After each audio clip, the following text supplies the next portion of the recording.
The following program is an original production of WYCC PBS Chicago.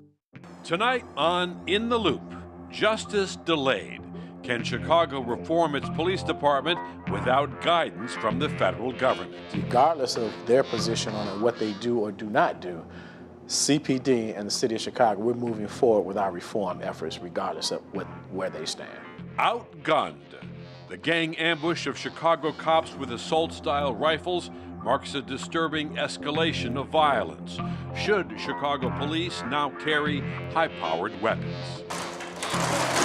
And also tonight, engineers of the future. These kids are showing the world that building robots is cool. Before I joined the robotics team, I actually played football. Some of the football players can't believe I'm really on the robotics team. Stay with us tonight for these stories and more on In the Loop.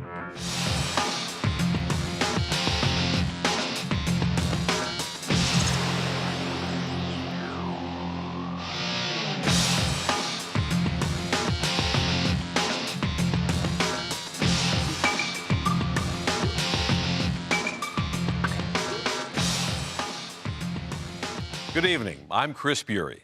This week, Chicago marked another grim milestone, surpassing 200 homicides since the first of the year. The pace of violence has not subsided since January, when the U.S. Department of Justice issued a scathing report on systemic problems inside the Chicago Police Department. But that was before a new president and a new attorney general indicated a dramatic change in approach. They promised to get tough on crime while putting police reform in Chicago and more than a dozen other cities on the back burner. What does that mean for policing and for crime in Chicago? In the Loop's Daryl Denard has our report tonight. This infamous dashcam video showing Chicago police officer Jason Van Dyke shooting teenager Laquan McDonald set off a chain reaction. The outrage over this footage would lead to the biggest civil rights investigation in the history of the U.S. Justice Department. 16 shots in the cover-up. In late 2015, the massive protest that followed the video's release led to political upheaval in Chicago. In December, Mayor Rahm Emanuel fired Police Superintendent Gary McCarthy. That same month, the Justice Department launched its investigation, interviewing nearly 400 police officers and city employees in a series of community forums. The department heard an earful from the public, too. The community needs to pick who the superintendent is, or it's just going to go back to business as usual. The outrage from minority communities revealed a major breakdown of trust in Chicago police. The kind of alienation and breakdown of police community relations that is so pronounced right now and results in more violent crime and the inability of the police to close cases of people in the neighborhoods most affected. Investigative reporter Jamie Kelvin, who first uncovered Laquan McDonald's autopsy report, says he welcomed the Justice Department investigation. By addressing those underlying issues that have been allowed to kind of metastasize over the years, that we get back to a place where every citizen of Chicago is guaranteed a level of personal safety. In January of this year, then Attorney General Loretta Lynch, with Mayor Emanuel at her side, announced a damning conclusion to the 13-month DOJ investigation. The Department of Justice has concluded that there is reasonable cause to believe that the Chicago Police Department engages in a pattern or practice of use of excessive force in violation of the Fourth Amendment to the Constitution. But exactly 1 week later, a new president was sworn in.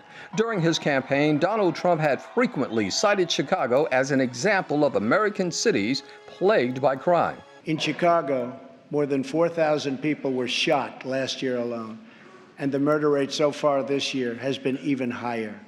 This is not acceptable in our society. On Twitter, the new president threatened to, quote, send in the feds if Chicago doesn't fix the horrible carnage going on, end quote. Chicago Police Board President Lori Lightfoot questions what exactly the president meant. If sending in the feds means we are going to fully staff up the U.S. Attorney's Office, the FBI, and the ATF to be able partners to help CPD, to help the state's attorney's office, to help the state police and other actors in fighting the scourge of violence, I'm all for it. But President Trump's pick for Attorney General, Alabama Senator Jeff Sessions, quickly indicated he would not embrace any federal reforms involving police violence. He criticized consent decrees with 14 local police departments. In April, he ordered a sweeping review of Justice Department investigations of police in Chicago and many other cities. In a memo, Sessions made the new policy clear, quote, "It's not the responsibility of the federal government to manage non-federal law enforcement agencies," end quote. It's regrettable. There were things that the Justice Department would have brought to the reform process that are really important. Not least is the kind of hammer of federal oversight, of a federal judge overseeing the reform process and making sure that commitments made by the city to reform are in fact realized.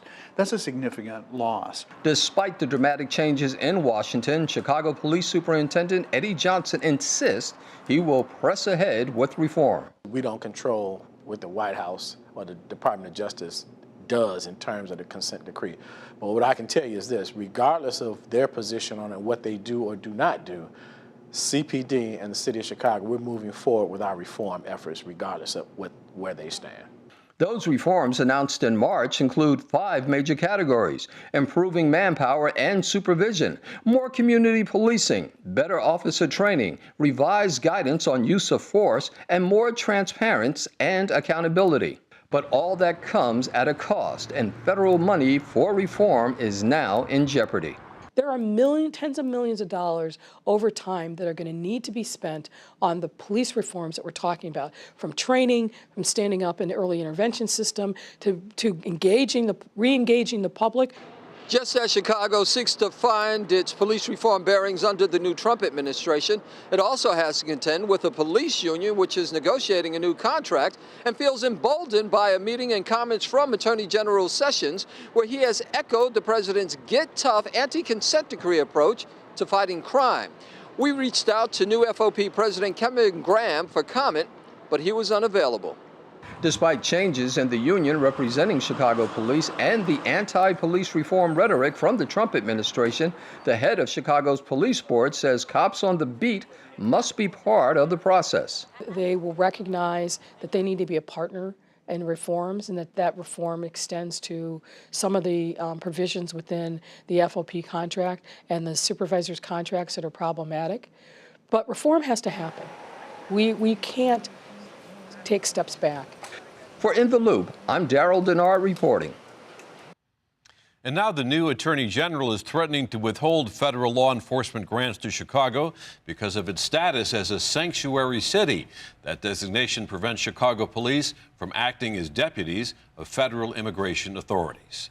This evening, to talk about all this, we're joined by media personality Matt McGill, Lissa Druss Christman with Serafin and Associates, and attorney and consultant Lauren Blair. Hello and welcome, everybody. Thank you. So, Matt, let me start with you. What message is the new Attorney General sending to police departments like Chicago? Well, I think it's clear. I think, right out the gate, he said he doesn't believe in consent decrees. We saw what the previous Justice Department did with their report. I think it was timing that they got it out before this new administration came in because they wanted it to be on record.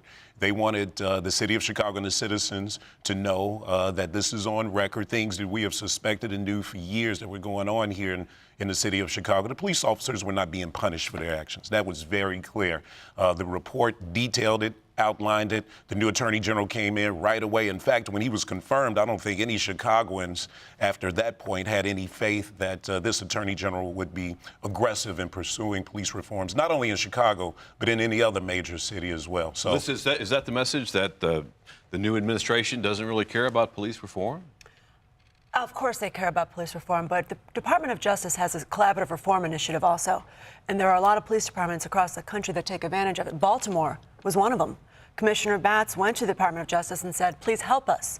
And the government did come in and help. This is before it turned into a civil rights investigation. But of course they care about reform. It's just the way that it's gone about in Chicago is a little different because there was all this unearthed wrongdoing, and now there's corrective measures. And a lot of this is also happening with Superintendent Eddie Johnson. He is working on reforms. At what pace? Probably not at a good pace that critics are giving him, grief for. Lauren, but we're not going to have a consent decree.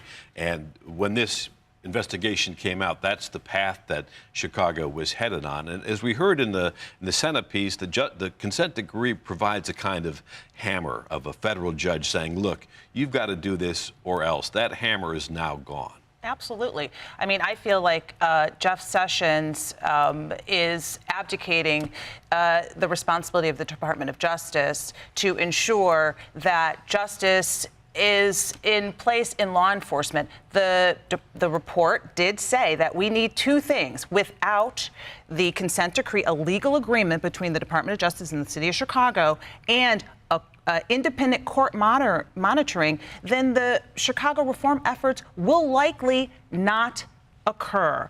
I also think it was irresponsible of Jeff Sessions to suggest that crime increases. There's spikes in crimes when there are Department of Justice investigations or dissent decrees.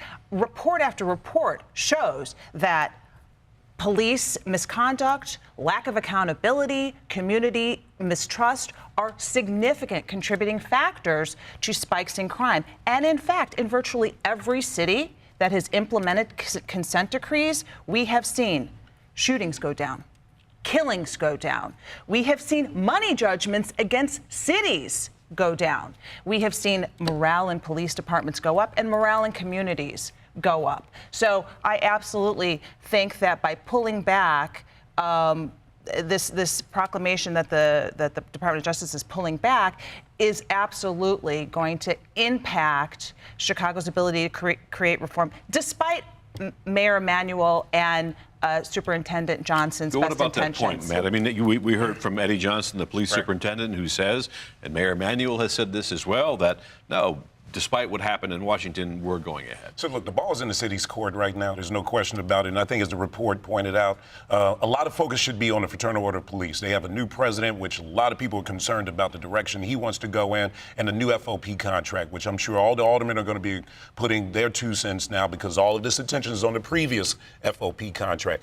That is where reforms and change has to happen within that contract, so that police officers can be held accountable for misconduct. That's the bottom line. The ball is in the city's court right now. Some police officers actually are welcoming this new approach from Attorney General Sessions because they feel that this administration supports them more than the previous administration.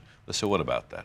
Which administration? The Trump administration is actually supporting police officers more, and that the pendulum is swinging back in favor of police. Well, they're putting the responsibility back into the local hands. Quite frankly, a consent decree. It's very hard for a federal judge to rule a police department when the police department knows itself inside and out. And again, I go back to Eddie Johnson. None of this happened under his watch. He has the ability to do reform. He is going through with reforms. We all know that they need reforms. The reforms are in front of them. The roadmap is in front of them, with or without federal help.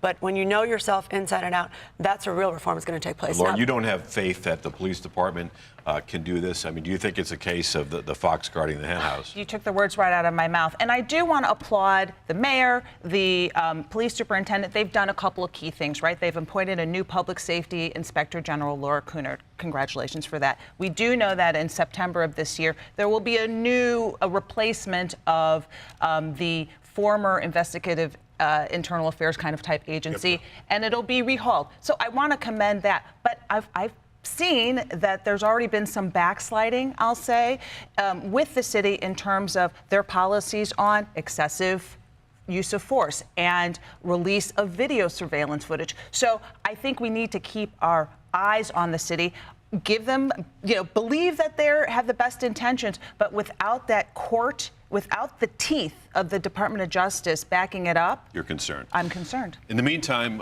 as we heard at the beginning, we've now passed the 200 homicide threshold this week. We've also had a couple of disturbing cases where assault rifles have been used.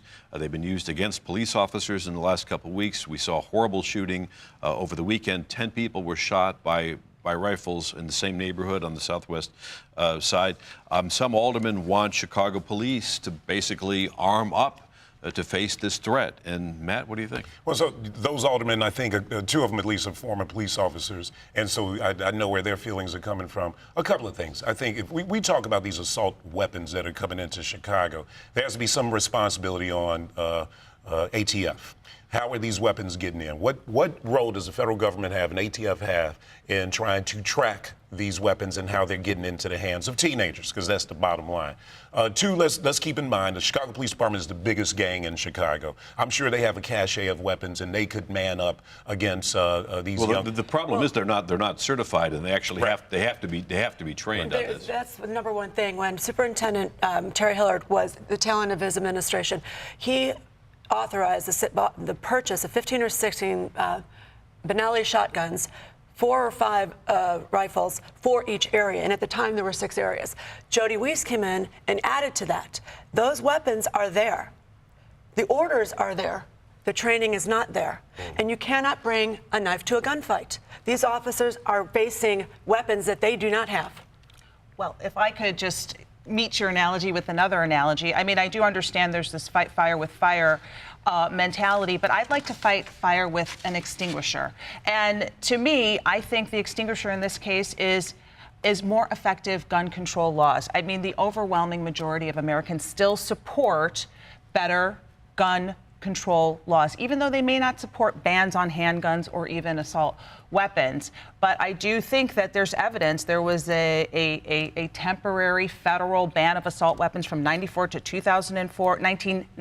2004, where we saw a dramatic reduction in assault rifles and killings as a result. But politically, that's not going to happen under this administration. So as we're dealing with this problem in Chicago, is it only fair that officers at least have equal footing with these gangbangers? You know what? I think Chicago's going to win this battle with technology and intelligence. And I think as you start seeing some of the new technology being rolled out, anticipating where crimes are going to happen, bottom line is whether somebody has a rifle or a handgun, if they want to shoot and kill somebody, they can go out and shoot and kill somebody. So I think it's less about the weapon and more about the technology and the manpower and knowing where these crimes, knowing these communities, which we've heard the superintendent talk about. All the crime is happening in these certain communities, and a constructive and complete strategy that's going to focus on these communities and combined with the gun laws that you're talking about on the punishment side to make sure that these guys aren't going to jail and then coming out in 5 years. Well, that's a repeat. Go ahead, Lissa. You talk about technology. ATF and CPD do work together on ballistics tracing, and every shot that is fired, that is run through systems that ATF does track, and they are finding out where these weapons are coming from, and a lot of them are coming from Indiana with gun laws. But look, our homicide rate is on track to be just as bad as it was last year, so it's not making an improvement as far as crime is concerned. But you know what, Chris, at the end of the day, we got to get to the core reason why crime happens, and we have to have economic investment on the south and west sides of Chicago. And that's a long-term strategy, but it has to start. And I think we've seen some progress in certain areas where we've seen some investment, but it is way behind, and we have to just do more in those communities so that people of color are getting jobs and they're not resorting to crime. Even so, and granted that that's a terrific point, don't there have to be some consequences for repeat gun offenders? We've seen this legislation supported by Superintendent Johnson, Superintendent McCarthy before him, Mayor Emanuel, Senator Raoul, and yet it just doesn't go anywhere in Springfield. And this is to keep people who have committed a second or third offense with a gun, to keep them in jail a little bit longer. It starts in bond court. You know, when offenders are being released on low bonds and they have repeat gun offenses, second and third, it starts right there. And the sheriff is fighting it. You know, it's everywhere. It's not just federal law or state law. And I think to your point, that means that at both of your points, there needs to be a multiple-pronged approach. And I think, you know, fighting fire with fire, when, as we discussed kind of in the previous segment, especially in the city of Chicago, in light of the Department of Justice's report about police misconduct, do you want to give a match to a pyromaniac?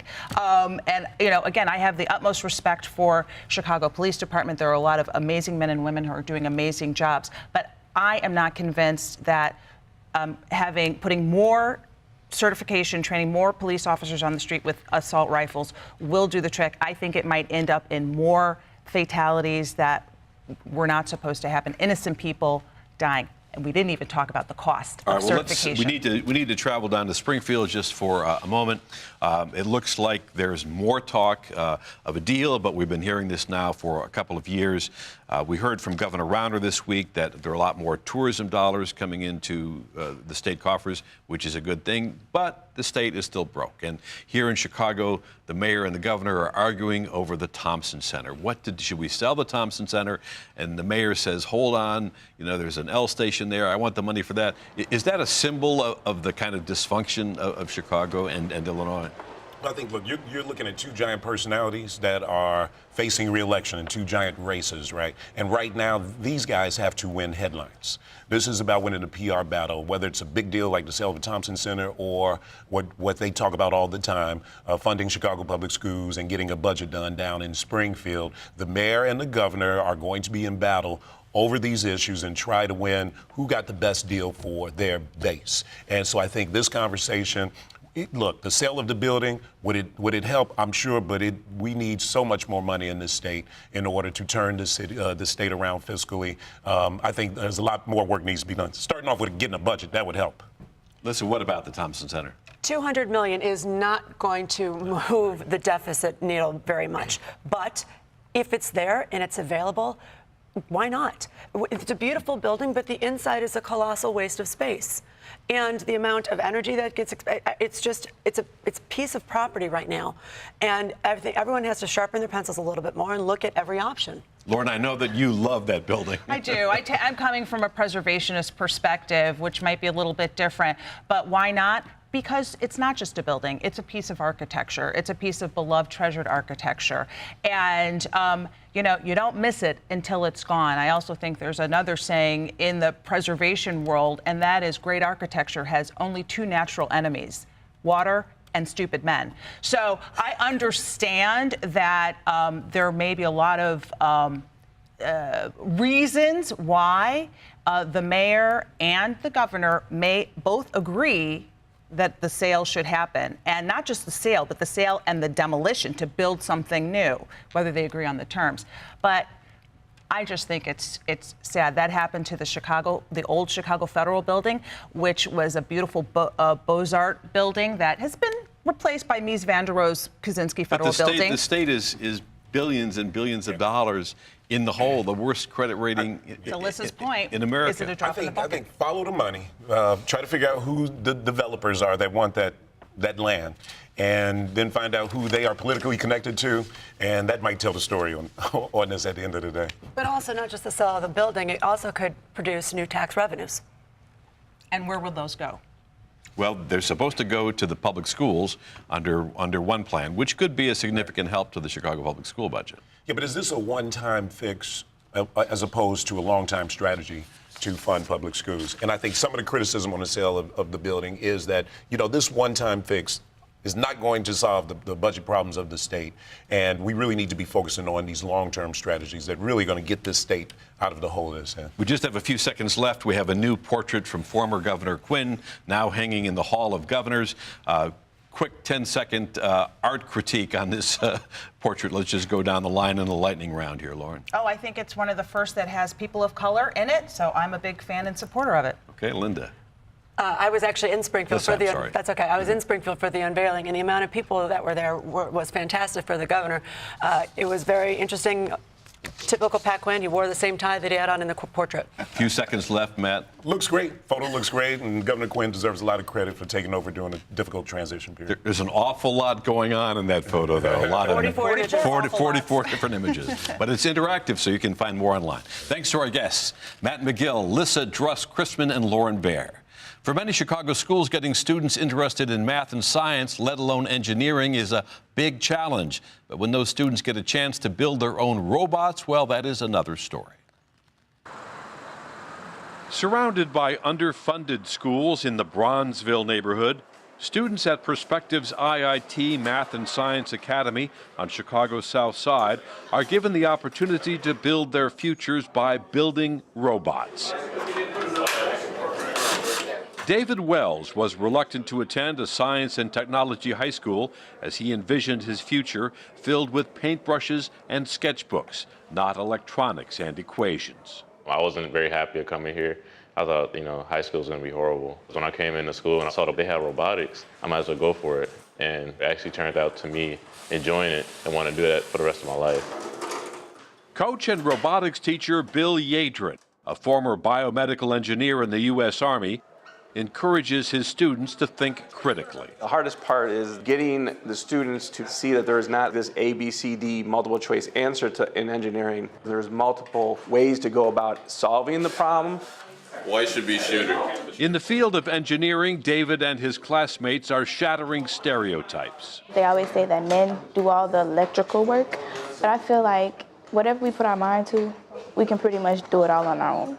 Before I joined the robotics team, I actually played football. Some of the football players can't believe I'm really on the robotics team. I liked it, I got into it, so I just continued it for all 4 years. The robotics team is being put to the test by vigorously preparing for the upcoming FIRST Robotics Competition. FIRST is a not-for-profit organization whose mission is to make science and technology accessible and fun. The Blue Lions with a 50-point lead with 45 seconds remaining in the match. Dan Green, executive director, says the organization has programs starting with 6-year-olds building with Legos all the way through high school. We have our biggest program, which is FIRST Robotics Competition, and that's the big robots that you see here today. After tens of thousands of dollars, 6.5 months, and intense collaboration, teams from all over Illinois are ready to exhibit their creations and prove they are future industry leaders. Senator Dick Durbin came out to give his support. You can't come here and meet these students and not believe this is a positive life experience for them in so many different ways. Some are going to be great engineers. Colleges want these kids. There's over $50 million of college scholarships available to students that graduate from this program. From Chicago, Illinois, it's Iron Wolves! The way we set up the competition is we try to make it like a sporting event. It's as if the robots are competing like athletes. Keep on going, keep on going, keep on going, keep on going. Stay out there, keep it pressed, keep it pressed. Oh no, it failed. What? It failed! Down they go, their wings. The rope tore. Something is always breaking on these robots. Part of the challenge of this competition is when things go wrong, you have to figure out how to fix it. We run into problems now, so now we got to go troubleshoot. I don't know when our next match is, but hopefully we can get through it. You guys survived that hit? Oh, yeah. A lot of times when a team has a problem and needs something fixed, a different team will come and help them do that. We designed the competition in such a way that we randomly select who is in each match. So it's in everyone's best interest to help each other out in the pits because you never know who's going to be your partner in the next match. All right, well, if you guys want to use that, go ahead. With little time but plenty of collaboration, the Iron Wolves head back into competition. More huge points into that high efficiency goal. Seconds left, footage is up. We got the win! We